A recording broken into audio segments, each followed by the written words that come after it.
China, 1987.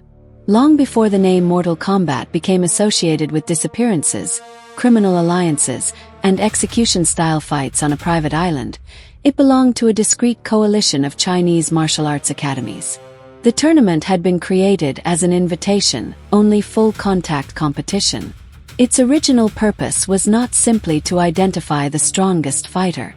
It was intended to regulate rivalries between martial arts schools, private security organizations, and criminal groups whose disputes might otherwise spread into the streets.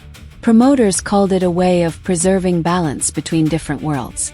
They did not mean supernatural realms.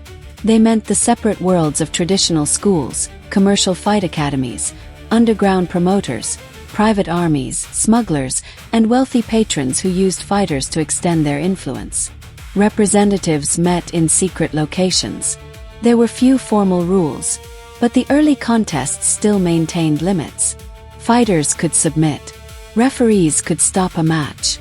Defeat damaged a school's prestige, but it did not ordinarily result in death. That changed in 1987. Shang Tsung was already a respected Brazilian jiu-jitsu instructor and underground fight promoter.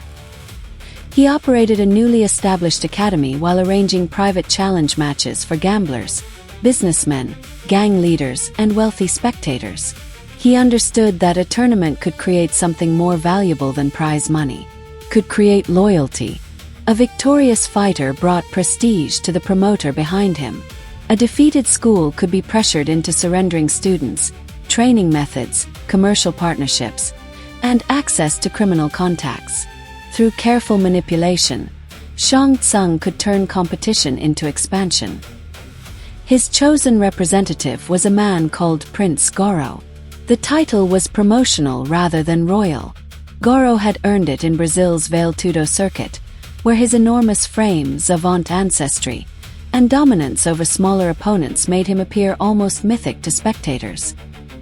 He was a Brazilian jiu-jitsu black belt and an undefeated full-contact champion. Goro did not possess four arms. His reputation for four-limb control came from his ability to use both arms and both legs simultaneously in the clinch.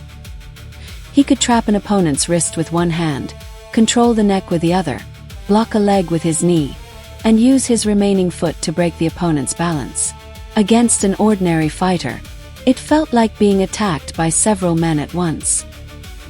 He possessed enormous strength, exceptional balance, and an appetite for combat that no previous tournament entrant had matched. The Chinese academies selected Kung Lao to face him. Kung Lao was a national wushu champion from a respected Shaolin lineage. He had also begun appearing in martial arts films, where he performed demonstrations using a specially reinforced hat with a metal rim. In exhibitions, the hat was a symbol of his control and precision. In a full-contact fight, it became a weapon. Kung Lao represented the confidence of the Chinese schools. He was fast, technically gifted, and accustomed to defending his community from gang intimidation. Many expected him to restore order by defeating Shang Tsung's foreign champion. Instead, Goro destroyed him. Kung Lao's speed allowed him to survive the early exchanges, but every attempt to strike brought him within Goro's reach.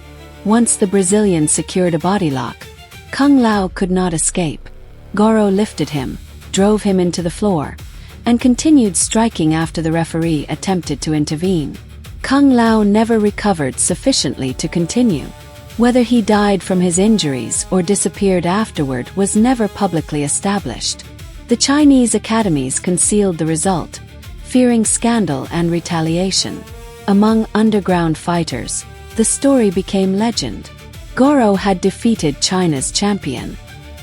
He was declared the Mortal Kombat Grand Champion, the undefeated representative of the promoter and organization behind the tournament. With Goro beside him, Shang Tsung seized control. The Chinese organizers had gambled their prestige, financial interests, and authority on Kung Lao's victory. When he lost, Shang Tsung used contracts, debts, blackmail, and the threat of violence to take over the competition. The tournament continued under his direction. Its purpose changed. Fighters no longer entered merely to test their skill. They fought for prize money, criminal influence, access to international alliances, and sometimes their lives. Those who lost were pressured into revealing everything they knew. Shang Tsung recorded their confessions. He purchased or stole their training films. He compelled defeated fighters to demonstrate techniques for his instructors. Some were recruited into his organization. Others surrendered their students, their contacts, or the names of patrons who had financed them. If they refused, Goro was sent to persuade them. Shang Tsung studied every movement. He copied striking combinations, takedowns, defensive reactions, and weapons methods. His own physical prime was passing, but he believed knowledge could compensate for age. Every defeated fighter added something to the system taught inside his academy. Over time, outsiders began to describe him as a man who absorbed the abilities of those he defeated. The truth was less mystical and more deliberate. Shang Tsung took fighters apart, documented what made them dangerous, and made their knowledge his property. For 5 years, Goro remained undefeated. For 5 years, Shang Tsung ruled Mortal Kombat through him. Then, in 1992, another tournament began. Invitations. The new competition would be held on Shang Tsung's private island. Its exact location did not appear on public maritime charts. The land had once supported a colonial trading station and later passed through several private companies before being purchased through holding firms connected to Shang Tsung's organization. The island contained an old palace complex, stone courtyards, underground storage chambers, tunnels cut into the cliffs, and a small harbor protected from the open sea. Shang Tsung had transformed it into a private fortress. Armed mercenaries occupied watchtowers along the coast. Surveillance cameras were concealed among carved statues and decorative stonework. Radios linked the palace, harbor, barracks, and underground fighting chambers. 7 principal fighters were drawn toward the island. Some received formal invitations. Some followed their enemies. Others went for reasons they did not intend to reveal. Liu Kang. Liu Kang came on behalf of China's independent martial arts academies. He was a Hong Kong martial artist, actor, and action choreographer with ties to the White Lotus Society. The White Lotus was a discreet association that promoted standardized wushu, supported competitive training programs, and maintained relationships with respected instructors throughout China. Liu had once trained closely with the society. He left its formal program when he was selected to represent the schools from which Shang Tsung had taken Mortal Kombat. He did not reject the White Lotus or its teachings.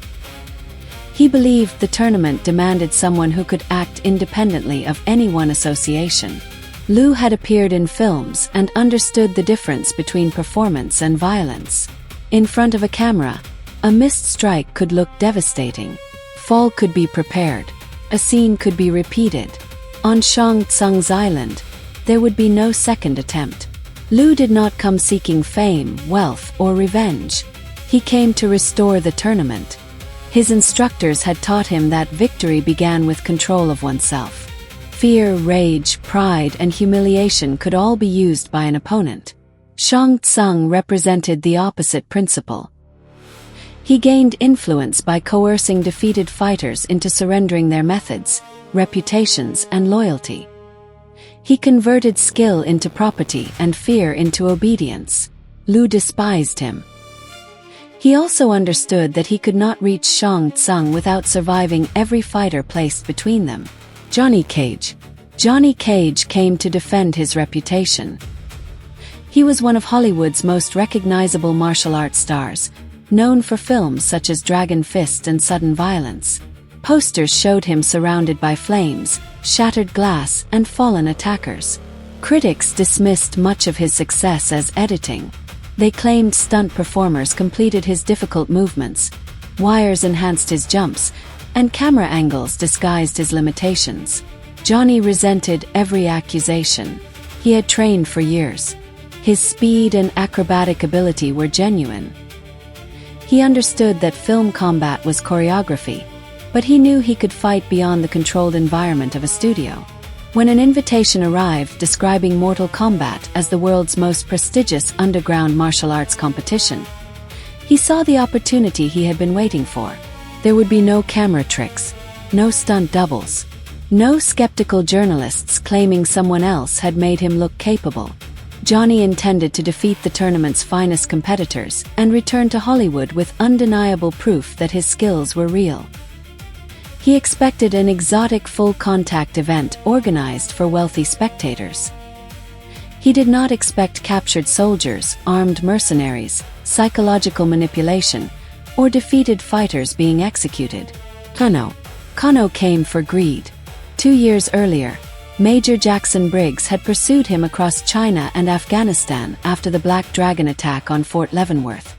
Jax had defeated him, recovered the Eye of Chi-Tian, and returned him to American custody. Kano had not remained in custody. The Black Dragon still possessed corrupt contacts, hidden funds, and armed cells throughout several countries. During a classified transfer, men loyal to the organization attacked the convoy carrying him. Kano escaped before he could face a public trial. The deaths of No-Face, Tasia, Yarek, and Tremor meant nothing to him. They had served their purpose by delaying Jax during the search for the Eye. By 1992, Kano had rebuilt enough of the Black Dragon to resume arms trafficking, extortion, theft, kidnapping, and targeted killings. He remained one of the world's most dangerous international fugitives. Rumors about Shang Tsung's island attracted him. Sailors, smugglers, and former tournament attendants spoke of underground vaults filled with gold, religious artifacts, cash reserves, weapons, and treasures collected through decades of private competition. Kano believed the stories. While the invited fighters concentrated on the tournament, he intended to search the island and steal whatever he could carry. He also knew that JSOC was pursuing him again. That made Shang Tsung's invitation even more useful. An isolated island controlled by an armed criminal organization seemed like the perfect place to disappear. Sonya Blade. Captain Sonya Blade followed Kano. Some older Black Dragon intelligence still identified her by her former rank of lieutenant, but by 1992 she was a battle-tested United States Army captain and military police commander attached to an elite JSOC unit. After Kano's escape, her team inherited much of the investigation begun by Jax Briggs. Sonya studied the Fort Leavenworth attack, the warehouse ambush that killed Lieutenant Sanchez, and the exposed Black Dragon routes running between China and Afghanistan. She understood that Kano deliberately sacrificed his own people whenever doing so gave him an advantage. Her unit spent months closing in on him. They intercepted weapons shipments, arrested financial couriers, and raided Black Dragon safe houses across several countries. Every operation reduced Kano's room to maneuver. Then Kano allowed himself to be seen. He traveled through a series of ports using a route too obvious for an experienced fugitive. Sonya recognized the possibility of a trap, but the chance to capture him was too important to ignore. Her team followed him to the coast. Kano boarded a vessel bound for Shang Tsung's island. Sonya and her soldiers pursued. They never reached the palace as a unit. Shang Tsung's private mercenaries ambushed them near the harbor. Automatic fire drove the Americans away from their landing area. Several soldiers were wounded, and the survivors were surrounded. Sonya fought until Shang Tsung's men threatened to execute the captured members of her team. She was taken to the palace. Shang Tsung offered her a bargain. Enter Mortal Kombat, and her soldiers might live. Refuse and they would be killed. Sonya's operation had begun as an arrest mission. It became a fight to save the people under her command. Sub-Zero arrived in silence. 2 years earlier, the Lin K enforcer had stolen the map of elements, fought Hanzo Hasashi inside a Shaolin monastery, and helped Quan Chi locate the Temple of Elements. His actions had allowed Quan Chi to recover an amulet connected to the imprisoned cartel founder Shinnok. Baihan had narrowly avoided multiple life sentences by operating undercover for Raiden during the infiltration of Reclusorio Sur. He recovered the amulet, disrupted Shinnok's attempt to rebuild his cartel, and returned to Hong Kong. Raiden had offered him a choice. Baihan chose the Lin K. He renewed his oath to the Grandmaster and accepted Shang Tsung's invitation when the promoter first began recruiting fighters for the island tournament. By 1992, the arrangement had changed. The Lin K had learned that Shang Tsung intended to use Mortal Kombat to absorb criminal networks and martial arts organizations across Asia. If successful, his growing organization would compete directly with the syndicate's smuggling routes, protection interests, and contract operations. The Grandmaster issued Baihan a new order. He would enter the tournament as Shang Tsung's invited representative. Then he would assassinate the promoter. Baihan accepted the contract without hesitation. No one on the island knew his real name. He wore a dark protective suit and mask marked with blue panels identifying him as a Lin K operative. The clothing was designed to shield his skin and lungs from accidental exposure to the industrial refrigerants he carried. His pressurized spray system could cause severe frostbite, temporarily numb exposed limbs, and immobilize a victim long enough for him to finish the fight with a blade or close-range strike. Baihan remained notorious for using the chemical weapon against defenseless opponents. He cared nothing for the tournament's history. He did not care whether China's academies survived or Shang Tsung's organization expanded. The island was another assignment. Shang Tsung was another target. Scorpion, another fighter, followed Sub-Zero there. He wore a black fire-resistant suit marked with yellow high-visibility panels. A filter mask covered the lower half of his face. Beneath his clothing, he carried fuel canisters, ignition equipment, knives, and a concealed rope dart. 2 years earlier, he had been Hanzo Hasashi. Hanzo was the founder and chief enforcer of the Japanese Shirai Ryu Syndicate. Quan Chi hired him to steal the map of elements in case Sub-Zero failed. Baihan defeated him inside the monastery and left him bleeding among broken glass and fire. Quan Chi then ordered a coordinated campaign that nearly destroyed the Shirai Ryu. Hanzo's wife and child were told that he had died. Believing his enemies would use them to reach him, Hanzo remained in hiding even after he recovered. He later followed Quan Chi to Reclusorio Sur and confronted Baihan again. Baihan defeated him but spared his life. The mercy changed nothing. Hanzo's body carried scars from the monastery, the prison, and months of violent pursuit. His family believed him dead. His organization had been destroyed. Returning openly to Kobe would expose the people he still wanted to protect. Survival had not restored his life. It had left him trapped outside it. He resurfaced under the street name Scorpion. He did not care who controlled Mortal Kombat. He cared only that Sub-Zero died. Raiden. The final principal fighter was Raiden. In Mexico, he had once been a high-ranking federal judicial police commander and the country's leading narcotics officer. He helped dismantle Shinnok's cartel and later forced Baihan to infiltrate Reclusorio Sur after the theft of Shinnok's amulet. The prison operation succeeded, but the political consequences destroyed Raiden's career. Evidence revealed that he had arranged Baihan's covert entry under a false identity, concealed international transfers, used compromised guards, and conducted an operation outside the control of several senior officials. Many of those officials had connections to Shinnok. Corruption allegations spread through the government. Some were manufactured by the cartel. Others concerned actions Raiden had genuinely taken without authorization. Rather than submit to arrest by officers he believed were compromised, Raiden fled Mexico. He disappeared into a network of former police contacts, informants, and private security organizations. In 1992, Shang Tsung sent him a personal invitation. The promoter may have believed that competition, money, or protection could corrupt even a fugitive federal commander. Raiden accepted under an assumed civilian identity. Some contestants dismissed him as an eccentric fighter wearing a broad hat and carrying a concealed high-voltage stun weapon. Others recognized the former narcotics commander whose influence still reached deep into Mexican police and criminal networks. Raiden did not publicly reveal why he had come. He intended to observe the tournament from inside. He wanted to identify which fighters possessed the courage to resist Shang Tsung when resistance appeared hopeless. He also wanted to determine what had become of Baihan after Reclusorio Sur. The island. The fighters arrived aboard a wooden vessel beneath a dark sky.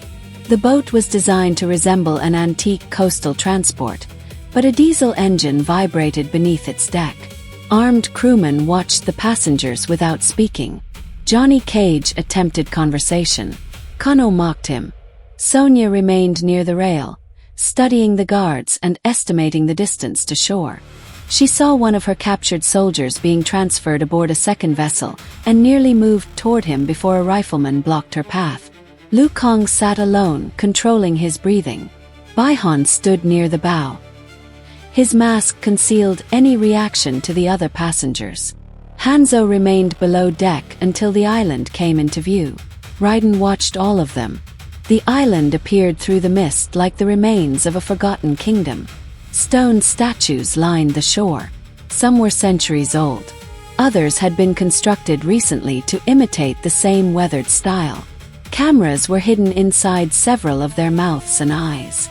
Guards occupied towers above the harbor. Deep within the cliffs, unseen animals cried into the night. Shang Tsung kept imported predators and fighting animals in enclosed areas beneath the palace, partly for security and partly to intimidate visitors.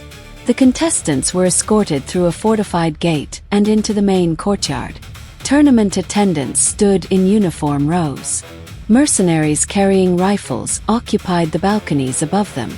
At the far end of the courtyard, Shang Tsung waited. He appeared much older than the man who had taken control of Mortal Kombat 5 years earlier. His hair had thinned. Lines crossed his face. Elaborate robes concealed protective padding and weapons fixed beneath the fabric. Age had not weakened his attention. His eyes moved across the assembled fighters with the calm interest of a collector inspecting new possessions. He paused when he saw Baihan. The Lin K operative had accepted his invitation 2 years earlier. Shang Tsung did not know that the contract had become an assassination. He paused again when he saw Raiden. The former commander's presence pleased him. A policeman who entered willingly could become a particularly valuable symbol. Goro was not in the courtyard. The champion waited beneath the palace. Shang Tsung explained the rules. Contestants would fight in a series of battles across the island. Some matches would occur in the courtyard. Others would take place in underground chambers, training halls, stone pits, and fortified sections of the palace. Victory required 2 rounds. Weapons and specialized equipment were permitted. A defeated fighter could be spared, or the winner could finish the opponent. There were no athletic commissions. There were no medical protections beyond the staff Shang Tsung chose to provide. There were few restrictions. No one would leave until he permitted it. Sonya demanded to see her soldiers. Shang Tsung gestured toward a balcony. 2 captured members of her unit were brought into view with their hands restrained. Fight well, he told her. and they may return home. Kano smiled at her from across the courtyard. A great gong sounded.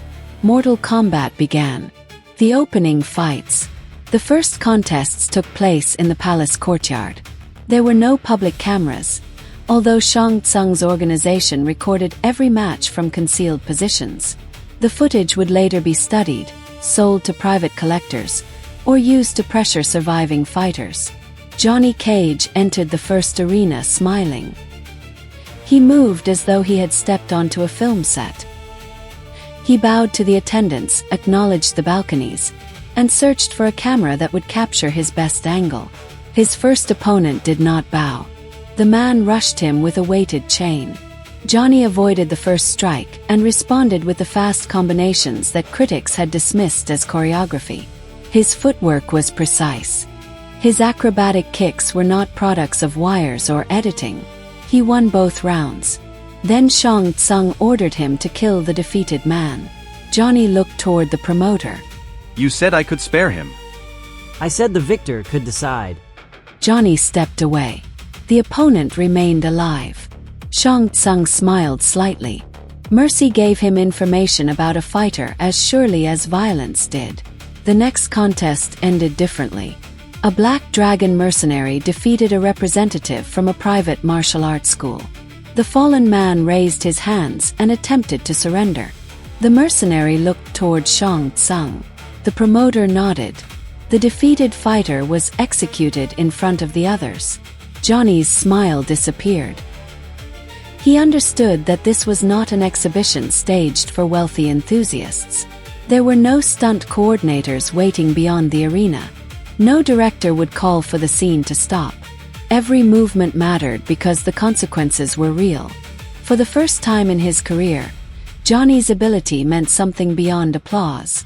Sonya fought with military precision. She conserved energy, maintained distance, and refused to provide opponents with predictable openings. Her strikes were direct rather than theatrical. She attacked joints, disrupted balance, and ended exchanges as quickly as possible. Every victory brought her closer to the cells beneath the palace. Kano remained nearby whenever she fought. He leaned against pillars, smiled from the edge of the courtyard, and called out details about the Fort Leavenworth attack and the soldiers killed during his escape. He wanted her angry. He wanted her to abandon discipline and attack him outside an authorized match. Shang Tsung's guards would then have an excuse to kill her soldiers. Sonya understood the tactic. She refused to give Kano the satisfaction. You ran from Briggs, she told him after one fight. Kano's smile narrowed. He had help. He carried you out of Afghanistan. He got lucky. Then you escaped before the trial because you knew he could do it again. Kano stepped toward her. Armed attendants raised their weapons. Sonya remained still. For once, Kano was the one who had to stop himself. When his own matches began, he survived through brutality and deception. He concealed a knife beneath his wrist guard. He pretended to be injured. He allowed opponents to approach, then attacked when they believed he could no longer resist. The rules permitted almost anything. Kano treated that freedom as an invitation. Raiden fought with the discipline of a veteran tactical officer. The device concealed beneath his clothing was a modified high-voltage stun weapon connected to contact points in his gloves. When he seized an opponent, the electrical discharge caused violent muscular contraction and temporary disorientation. Flash charges sewn into his belt allowed him to blind fighters for several seconds. Combined with smoke and sudden changes in direction, the effect made him appear to vanish from one side of the arena and reappear at another. There was nothing supernatural about it. That did not make it less effective. Raiden won without displaying all of his ability. He was not aggressively pursuing the championship. His attention remained on Liu Kang. Liu advanced without killing unnecessarily. He fought fiercely, but he refused to let Shang Tsung decide what victory would make him become. When an opponent could no longer continue, Liu stepped away. Some of the armed spectators interpreted his restraint as weakness. His later opponents did the same. They were wrong. Liu's mercy did not come from an inability to finish a fight. It came from control. With every victory, he moved closer to Goro. Hunters beneath the palace. While the public tournament continued, two fighters disappeared into the lower passages. Baihan had not forgotten his contract. The Lin Kuei had provided him with partial plans of the island, information purchased from a former construction worker, and a schedule identifying periods when Shang Tsung would be isolated. The intelligence was incomplete. Shang Tsung changed quarters frequently and surrounded himself with guards, attendants, and fighters. The safest opportunity would come after Goro's matches began, when attention shifted beneath the palace. Baihan used the early rounds to explore. He bypassed locked doors, disabled surveillance lines, and marked an escape path toward the harbor. He located storage rooms containing weapons, cash, training films, and records of previous tournament fighters. Someone followed him. He first noticed the odor of fuel outside his quarters. Later, he found a fresh scorch mark on a stone wall where no torch had been mounted. He changed routes. The follower adjusted. Baihan knew he was being hunted, but he did not yet know by whom. Raiden saw him enter one of the lower corridors. For a moment, the two men looked at each other across the courtyard. Raiden recognized the blue-marked protective suit. He recognized Baihan's posture and the pressurized canisters secured beneath his arms. Baihan recognized the former commander from Mexico. Neither man spoke. Raiden had told him that only he could decide his future. Baihan had made his choice. Raiden did not expose him. He wanted to see where that choice led. The confrontation finally came inside an abandoned ceremonial chamber beneath the western tower. The walls were blackened from old fires. Rusted chains hung from beams above a drainage trench cut into the floor. Baihan entered alone. The door closed behind him. A metal spike crossed the chamber. The rope attached to it snapped around his arm. Baihan was pulled forward. A figure in a black fire-resistant suit stepped from behind a pillar. Yellow panels marked his chest and shoulders. Baihan recognized the colors of the Shirai Ryu. He did not recognize the scarred eyes behind the filter mask. 据报你已经死了。 Baihan said. そう思わせるのが狙いだった。 The voice gave him the answer. 半场。 Scorpion pulled the rope dart tight and struck him across the face. The impact broke a fastening on Baihan's mask. Baihan cut the cord before Hanzo could pull him into a second blow. He released refrigerant across the floor and surrounding walls, filling the chamber with freezing vapor. Hanzo's boots lost traction. Baihan closed the distance and attacked with the same cold precision that had defeated him in the Shaolin Monastery. He struck Hanzo's damaged ribs. He cut one of the fuel lines beneath the yellow suit. He drove him against the wall and reached for a concealed blade. For a moment, history appeared ready to repeat itself. Hanzo caught the blade hand and pulled Baihan forward. One of the refrigerant canisters struck the stone floor. The valve broke. Cold vapor filled the room, burning exposed skin and clouding both men's vision. Hanzo tore away his gas mask. Baihan saw what remained of his face. Burned scars crossed Hanzo's cheeks, mouth and jaw. Tissue had healed unevenly where the monastery fire and later injuries had destroyed the skin. His appearance had been one reason he remained hidden from his family. お前は奴らに俺が死んだと思わせたままにした。 Hanzo said. 前吃灭了你的人。お前は奴に手を貸した。我完成了一桩委托。 The words were the same justification Baihan had given Raiden 2 years earlier. This time, there was no federal commander to answer him. Hanzo activated the emergency ignition system beneath his suit. The damaged fuel line sprayed burning liquid across the chamber. Baihan raised the refrigerant canister and released a white cloud toward the flames. The chemical briefly reduced the fire where it struck, but the pressurized system was not designed to extinguish a sustained fuel stream. Hanzo advanced through the vapor. The burning fuel reached Baihan's protective suit. The blue-marked fabric resisted the first contact, then ignited where it had been torn during the fight. Baihan tried to close the distance. Hanzo struck him back with the rope dart handle and continued releasing fuel. Flames engulfed the Lin K enforcer. Baihan fell beside the drainage trench. He attempted to reach another canister, but his damaged hand could not release the fastening. Hanzo stood over him. 2 years earlier, Baihan had spared his life in Reclusorio Sur. Hanzo did not return the mercy. By the time the fuel system emptied, Baihan no longer moved. The contract killer who had survived the Shaolin Monastery, the Temple of Elements, Reclusorio Sur, and Shinnok's gunman died on the floor of Shang Tsung's island before he could complete his final assignment. Hanzo looked down at the body. He had avenged his attempted murder. The victory brought no peace. His wife and child still believed him dead. The Shirai Ryu remained destroyed.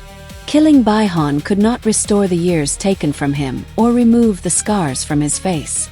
Death did not literally possess his soul. Grief did. Hanzo replaced his mask and disappeared into the lower passages, leaving Sub-Zero's body behind. The tournament titans. The competition continued without them. Shang Tsung received word that one of his invited fighters had been killed outside the formal arenas. He did not stop the tournament. Bai Han's death deprived him of a valuable Lin K representative, but it also provided new material. His attendants recovered the remaining refrigerant equipment and removed the body. Shang Tsung ordered his instructors to study the system. Hanzo's disappearance concerned him more. A fighter driven entirely by revenge could not be reliably recruited or controlled. As the number of competitors diminished, Shang Tsung abandoned even the appearance of fairness. Liu Kang was ordered into consecutive matches without adequate recovery time. The first opponent attacked with a staff. Liu defeated him. A second fighter entered before Liu's breathing had returned to normal. When that man fell, two more were sent together. Shang Tsung claimed that the arrangement tested adaptability. In reality, he wanted Liu injured and exhausted before the confrontation with Goro. Liu accumulated bruises, cuts, and swelling around one eye. His ribs ached when he breathed. His legs became heavy. Every attempt to break him strengthened his conviction that the tournament could not be permitted to continue under Shang Tsung's control. Johnny Cage began to understand what was happening. He had entered the island to prove himself to critics. Now he found himself helping Liu between matches, distracting guards, and providing information about weapons he had seen moved beneath the palace. His confidence remained. The purpose behind it changed. Sonya continued searching for a route to her soldiers. During breaks between matches, she memorized guard rotations and identified the section beneath the eastern courtyard where prisoners were held. She passed the information to Johnny, who could move through some areas without attracting the same suspicion. Kano attempted to search the palace vaults. He slipped away from the contestants, bribed a tournament attendant, and located a stairway leading below Shang Tsung's private quarters. He found locked storage rooms containing cash, gold objects, smuggled antiquities, and payment records from criminal patrons. Before he could remove anything, a guard patrol approached. Kano withdrew, but he memorized the route. Winning Mortal Kombat did not interest him. Surviving long enough to rob the island did. Raiden approached Liu after the last of the consecutive fights. You cannot defeat Goro by meeting his strength with your own, he said. Liu leaned against a stone wall, controlling his breathing. Then I will not fight his battle. Raiden studied him. You know who I am. You were a police commander. I was. You came to stop Shang Tsung? I came to see whether anyone else would. Liu looked toward the stone doors leading beneath the palace. Raiden explained why Goro had remained champion for 5 years. His size and strength were real. His grappling control was exceptional. But the legend surrounding him had become another weapon. Every challenger saw the bones of earlier opponents, heard stories of Kung Lao, and watched Goro's attendants prepare the chamber. They entered the fight already afraid. They attempted to prove themselves stronger than him because they believed anything less would be cowardice. That was the contest Goro wanted.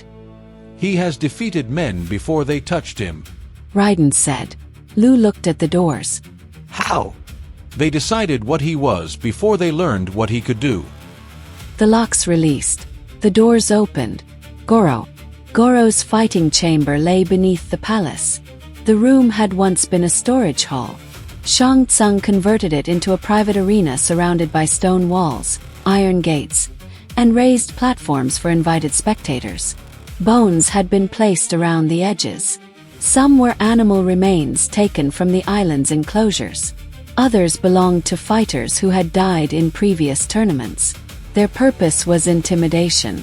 Goro stood alone beneath the lights. He was taller and heavier than Liu. Scar tissue crossed his shoulders and chest. His hands opened and closed as he prepared to grapple. In Brazil, he had trained in vale-tudo contests where minimal rules rewarded strength, endurance, and control. Shang Tsung later refined his fighting for enclosed arenas. He had not lost a sanctioned or underground match since defeating Kung Lao. The attendants called him Prince Goro. The audience called him Grand Champion. Goro looked at Liu and smiled. You are smaller than the last Chinese wushu practitioner. Liu understood the insult. Kung Lao had represented China 5 years earlier. To Goro, Liu was merely another Chinese fighter who had come to repeat the same defeat. The gong sounded.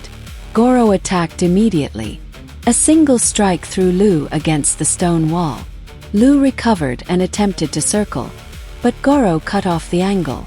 When Liu moved into striking range, Goro caught one wrist, controlled his neck with the other hand, blocked his leg with a knee, and used his free foot to destroy his balance.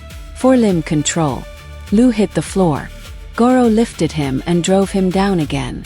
No man in the tournament could overpower the Brazilian champion. Liu stopped trying. When Goro reached for him, Liu moved away. He attacked the legs rather than the upper body. He struck the outside of the knee, withdrew, and forced the larger man to turn. Goro charged. Liu avoided the center line. He used the walls, pillars, and changes in elevation to make Goro pursue him. Each missed attack forced the champion to redirect his own mass. The spectators began shouting. They had expected Liu to stand and trade blows until Goro crushed him. Goro had expected the same. His confidence became frustration. You came to fight. He said. I am fighting. You are running. I am still here. Goro attacked harder. The increased force made him less precise. Liu struck his knee again.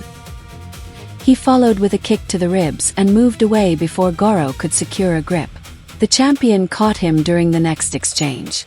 Both hands closed around Liu's upper body. One leg blocked his escape. Goro lifted him. Liu drove an elbow into the damaged ribs and struck both sides of Goro's head. The grip loosened. Liu fell, rolled away, and forced himself back to his feet. His body was close to failure. Goro charged. Liu waited longer than he had before. At the last possible moment, he moved aside. Goro struck a stone support and staggered. Liu drove a flying kick into his back with all the force he had left. Goro fell against the edge of the fighting platform. He tried to rise. Liu struck him again. The champion dropped to one knee. Liu delivered a final kick to the jaw. Goro collapsed. For several seconds, no one in the chamber moved. Attendants looked toward Shang Tsung. The promoter's expression did not change, but one hand tightened around the arm of his chair. 5 years of fear had ended. Prince Goro had been defeated. Shang Tsung. Defeating Goro did not end the tournament. Shang Tsung withdrew to the throne room at the highest level of the palace. His mercenaries sealed the main exits. The harbor guard received orders to prevent any vessel from leaving. Liu was brought before him.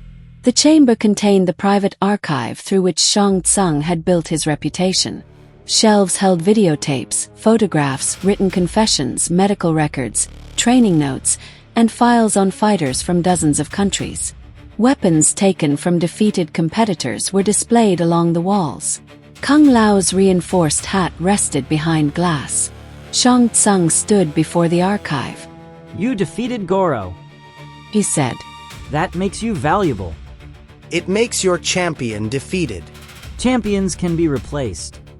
The tournament will not remain yours. Shang Tsung removed his ceremonial robes. Beneath them, he wore a fitted training uniform reinforced at the ribs and joints. Several compact weapons had been concealed inside the garment. He had spent decades studying other fighters. Now he intended to demonstrate what he had taken from them. He began with Johnny Cage's explosive combinations. The stance, timing, and sequence were immediately recognizable. Shang Tsung had recorded Johnny's early matches from multiple angles and reviewed them between rounds with his instructors. He reproduced the actor's fast punches and acrobatic transitions. Liu adjusted. Shang Tsung changed. He adopted Kano's brutal close-range methods. striking with the concealed edge of a wrist-mounted knife and attacking whenever Liu attempted to reset. When Liu countered, Shang Tsung shifted into Sonya Blade's disciplined military techniques.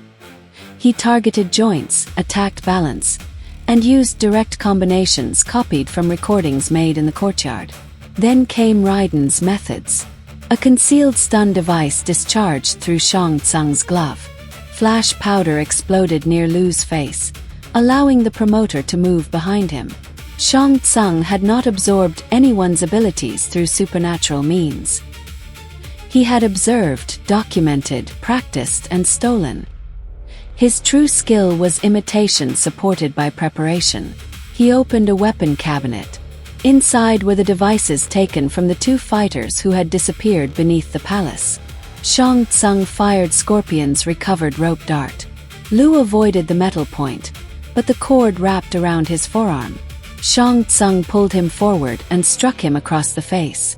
Then he reached for one of Sub-Zero's remaining refrigerant canisters. White chemical vapor crossed the room. Liu covered his face and moved behind a stone column as frost formed across the floor. Shang Tsung could operate Baihan's equipment. He could reproduce Hanzo's rope dart attack. He could imitate Johnny's combinations, Sonya's control, Kano's brutality, and Raiden's tactical devices. But the copied techniques lacked the people who had created them. Shang Tsung could reproduce Johnny's movements, but not the courage the actor had discovered when the tournament stopped being a performance. He could imitate Sonya's discipline, but not her devotion to the soldiers imprisoned beneath the palace. He could use Raiden's equipment, but not the former commander's willingness to sacrifice his own safety to expose a criminal network. He could carry Sub-Zero's chemicals, but he did not understand the duty that had trapped Baihan inside the Lin K. He could wield Scorpion's rope dart, but he knew nothing of Hanzo's grief. He possessed their methods without their purpose. Liu endured each change. Shang Tsung was skilled, but every transition contained a pause. He had to abandon one system before adopting another. The more methods he used, the more predictable the transitions became. Liu forced him to keep changing. When Shang Tsung adopted Johnny's stance, Liu attacked the supporting leg. When he shifted toward Sonya's methods, Liu refused the clinch and changed distance. When the stun weapon appeared, Liu targeted the cable beneath the glove. A kick severed the connection. The electrical device failed. Shang Tsung abandoned the borrowed systems. He returned to his own style. His personal method combined Brazilian jiu-jitsu, traditional striking, weapons training, and the ruthless experience of decades spent arranging underground fights. He began throwing incendiary charges across the chamber. Flames spread over scattered records and training photographs. Liu moved through the smoke. Shang Tsung attempted to maintain distance so he could reach additional weapons and change tactics again. Liu refused to allow it. He closed the space between them and attacked continuously. One strike drove Shang Tsung away from the weapons cabinet. Another broke his balance. The promoter attempted a takedown. Liu countered and forced him against the archive shelves. Videotapes and files fell around them. Shang Tsung reached for a concealed blade. Liu trapped the wrist and struck him across the throat. The old man staggered. For decades, he had constructed a system intended to contain an answer for every possible opponent. Liu gave him no time to choose an answer. He struck Shang Tsung repeatedly, forcing him backward through the evidence of the fighters he had exploited. With one final blow, Liu Kang defeated him. Shang Tsung fell beneath the shelves containing his stolen archive. Collapse. The ruler of Mortal Kombat had fallen. The island did not collapse into the sea. No supernatural force tore apart the palace. What collapsed was the system of command holding Shang Tsung's organization together. His mercenaries had been paid to serve an undefeated promoter protected by Goro. Once both men were defeated, officers began arguing over control of the remaining money and transport. Some guards abandoned their posts. Others attempted to remove valuables from the palace.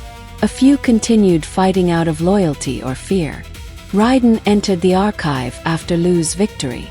Together, they secured Shang Tsung's records, training films, coerced confessions, financial documents, and files on international criminal patrons. The evidence revealed how the promoter had built his reputation. It showed that he had pressured defeated fighters into surrendering their techniques, filmed them under threat, recruited them through blackmail, and used Goro to enforce the agreements. The mystique surrounding Shang Tsung had protected him for years. The archive stripped it away. He was not an immortal master who stole the essence of his opponents. He was an intelligent, disciplined criminal who turned coercion, surveillance, and stolen knowledge into power. Sonya moved as soon as the guards abandoned the eastern corridor. Johnny went with her. They reached the detention level and overpowered the remaining mercenaries. Sonya recovered the keys and opened the cells holding her unit. Several soldiers were injured. Not all had survived the ambush.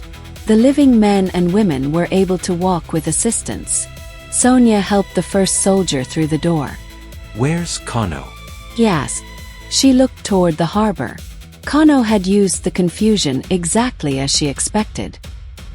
He entered the palace vaults, filled a bag with cash and portable valuables, and escaped through a service route leading to the docks. Sonya reached the shoreline in time to see a motorboat leaving the harbor. She raised a captured rifle but could not fire safely. Members of her unit were being transported through the same area, and Kano kept the boat close to civilian tournament workers fleeing the island. He turned once and raised a hand toward her. Then the vessel disappeared into the fog.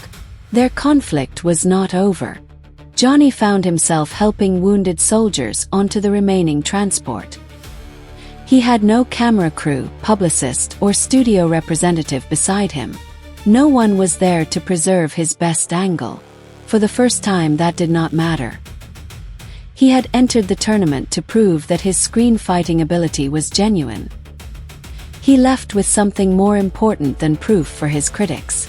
The island had stripped away the performance and shown him what kind of fighter he could become when other people's lives depended upon him. Hanzo Hasashi did not join the survivors. After killing Baihan, he disappeared before Shang Tsung's organization collapsed. He took no prize money and made no attempt to claim the championship. He returned to the criminal world as Scorpion, a scarred fugitive with no organization and no home he could safely reclaim. Sub-Zero's body remained in the lower chamber until the island was searched. The Lin Kuei would eventually learn that Baihan had failed to complete his contract. They would also learn that a surviving Shirai Ryu enforcer had killed him. That knowledge would create consequences beyond the tournament. Raiden watched the survivors prepare to leave. China's martial arts representatives had prevailed. Goro had been defeated. Shang Tsung had lost control of Mortal Kombat. But Raiden understood that Shang Tsung was not the highest authority behind the organization. The promoter had financiers, smugglers, corrupted officials, and criminal partners across Asia and the West. Some had supported him because they wanted access to the fighters and alliances created by the tournament. They would not accept the defeat quietly. Raiden had seen similar networks survive the fall of cartel leaders in Mexico. Removing one commander did not remove the money, routes, weapons, or ambitions that had gathered around him. The island tournament was over. The larger conflict was beginning. The return. Liu Kang returned to the Chinese martial arts academies. He brought no treasure. He claimed no royal title. The designation of Grand Champion had belonged to Shang Tsung's version of the tournament. Liu did not need it. He brought the records proving that Goro had fallen and Shang Tsung had been defeated. He brought testimony from surviving fighters and evidence exposing how the tournament had been corrupted. The independent schools reclaimed the right to determine Mortal Kombat's future. They remembered Liu's victory not because he had become the strongest full-contact fighter alive. They remembered him because he had entered a contest designed to corrupt everyone inside it and refused to become corrupted himself. He defeated opponents without allowing Shang Tsung to decide when mercy was weakness. He defeated Goro without accepting the champion's terms. He defeated Shang Tsung without becoming another collector of stolen techniques and frightened followers. For 5 years, the promoter had ruled through fear. One Chinese wushu practitioner had broken that rule. Johnny Cage returned to Hollywood changed by what he had seen. He could never publicly describe the tournament without implicating himself in an illegal international competition and exposing classified military operations. The official version of his disappearance involved a private film financing retreat that had ended early. His critics continued making jokes. They mattered less to him now. Sonya Blade returned with the surviving members of her unit, and the evidence taken from Shang Tsung's compound. Kano remained free. The Black Dragon remained active. She resumed the pursuit. Raiden disappeared again before Mexican authorities could identify his location. He carried copies of Shang Tsung's financial records and began tracing the more powerful figures behind the island operation. Shang Tsung survived his injuries. His organization was damaged, his archive exposed, and his champion defeated, but he still possessed contacts willing to hide him. He had lost Mortal Kombat. He had not lost his ambition. Far away, the Lin Kuei received confirmation of Bai Han's death. The Grandmaster did not mourn him. Contract killers were assets until they failed. Another enforcer would eventually inherit the Sub-Zero identity and the burden attached to it. For the moment, however, China's martial arts institutions were safe. The tournament had been reclaimed. Goro was no longer undefeated. Shang Tsung was no longer untouchable. But the alliances he had created still existed, and the people who had financed his rise had not revealed themselves. Mortal Kombat had ended. For now.